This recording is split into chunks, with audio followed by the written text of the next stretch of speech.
Hi Year 2, this video is going to be all about the strategies that we use when we are solving subtraction equations.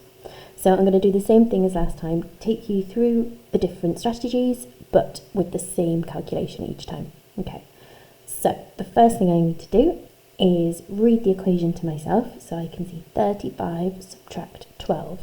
I am going to circle the operation because that is really important information for me. That tells me this is a subtraction so that I know my answer is going to be smaller because I am taking away. The first method that we're going to look at is on a number line, using a number line for subtraction. So I'm looking at my equation and I'm going to think carefully about the number I am taking away. So 35 take away 12. I need to think about how many tens this number has and how many ones. So I'm going to label my tens and my ones so I can see that 12 has 1 10 and 2 ones. Okay. Now this time with my number line I'm going to start over here because I'm moving backwards. So when your number line goes this way, so your smaller numbers are over here and your bigger numbers are over here. So my biggest number is going to be 35, so I'm putting it all the way over here. Okay. I've partitioned the number 12. The first jump I'm going to make is my subtraction of 1 10. So a big jump to take away the 10. And I'm going to label that jump so that I know what I've done. Subtract 10. So I know that 10 less than 35 is 25. But I'm still not done. I've subtracted my 10, but I still need to subtract my 2 ones. So subtract 1, 2. And again, I'm going to label my jumps. Subtract 1. Subtract 2. Okay. This time I'm counting backwards in ones rather than tens. So 1 less than 25 is 24. And 1 less than 24 is 23. My answer is 23. Okay. So now, this is how you solve that equation on a number line. Now we're going to look at solving a subtraction equation using sticks. So representing our numbers using sticks to show tens and sticks to show ones. So start again. So I'm reading my equation to myself. 35 subtract 12. I've circled the operation to remind myself that this is a subtraction. So this time I need to think really carefully about the tens and the ones in both of my numbers. So I'm going to start with 35. I can see that 35 has 3 tens and 5 ones. And I can see that 12 has 1 10 and 2 ones. And I'm going to draw the number 35 using sticks. So 10, 20, 30, 31, 32, 33, 34, 35. Now I am going to take away 12. So I've seen that 12 has 1 10 and 2 ones, so I'm going to take away 1 10 and I'm going to draw a line through it, a wiggly line through it to show I don't have that anymore. I've taken it away. But I'm still not done. I still need to subtract my 2 ones. So I'm going to take away 1, 2. Now I need to see what I have got left. So left I have got 10, 20, 2 tens, and 1, 2, 3 ones. I think I have the number 23, so I will check. 10, 20, 21, 22, 23. Now, this method gets a little bit more complicated when you have to cross the 10 boundary. So, with an equation that is, for example, 35 subtract 17. So, just like I did before, I'm circling my operation, I can see it's a subtraction, and I'm going to think really carefully about both my numbers.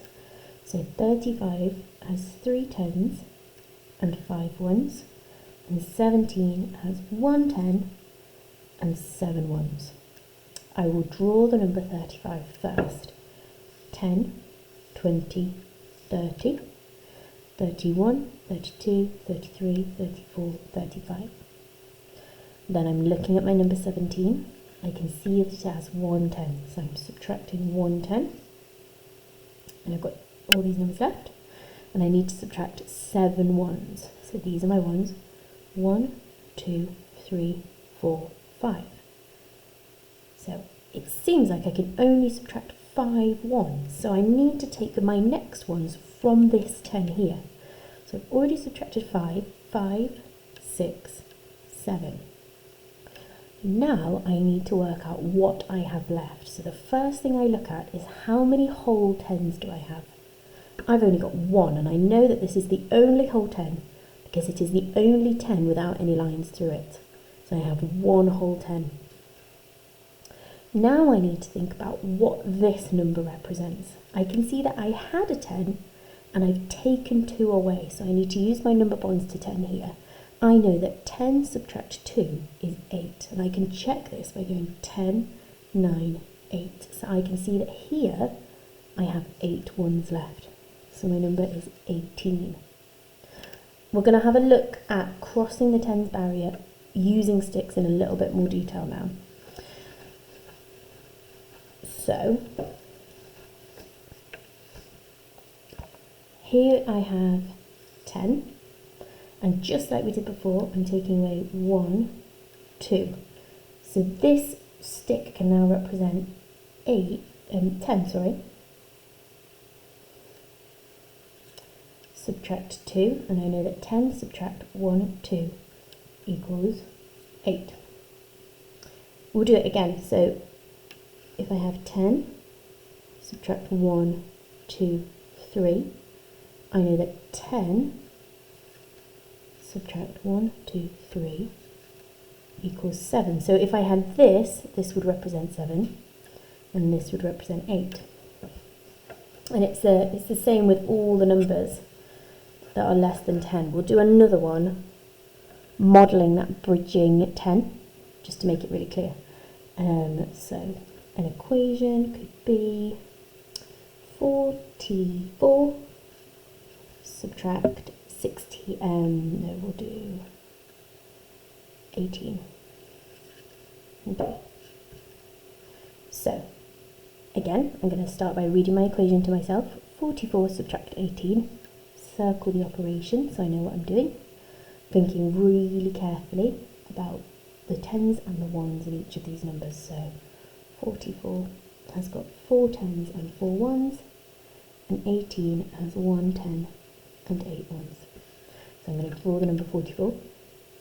10, 20, 30, 40, 41, 42, 43, 44. I'm looking at the number 18.